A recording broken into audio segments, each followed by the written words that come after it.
ये कहानी है जैन की, एक होशियार और प्यारा बच्चा।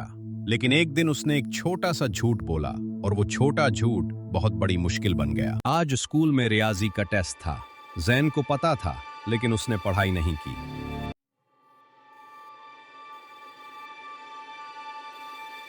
जीन बेटा, कल टेस्ट है ना? पढ़ाई हो गई? जी अम्मी, हाँ सब पढ़ लिया। शाबाश बेटा, मैं जानती थी तुम जरूर पढ़ोगे।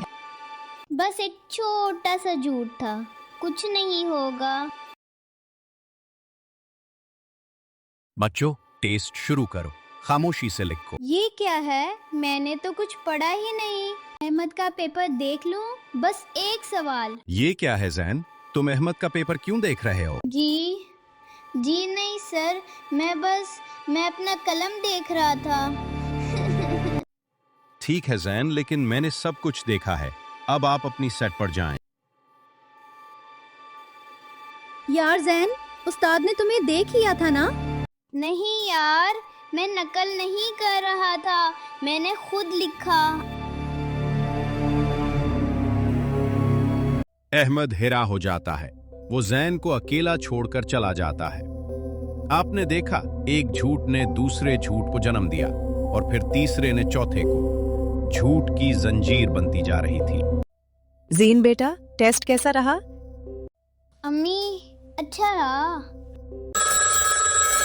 सलाम अलैकुम, मैं जैन के उस्ताद बोल रहा हूँ। आज क्लास में जैन ने नकल की कोशिश की। मैं आपको बताना जरूरी समझता था। जैन, ये क्या सुना मैंने?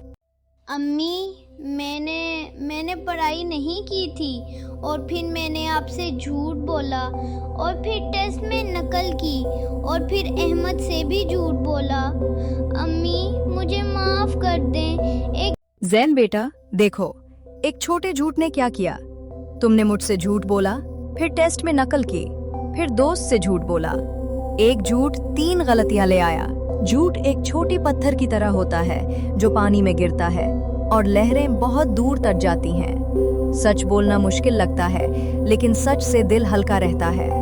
अम्मी, कल मैं उस्ताद से माफी मांगूंगा और अहमद से भी सच। सर, कल मैंने नकल की थी, मैं माफी मांगता हूँ।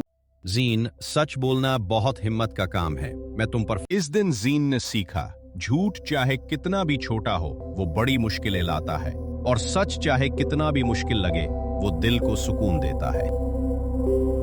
हेलो बच्चों, अगर आपको ये वीडियो पसंद आई है तो बराहे करम मेरे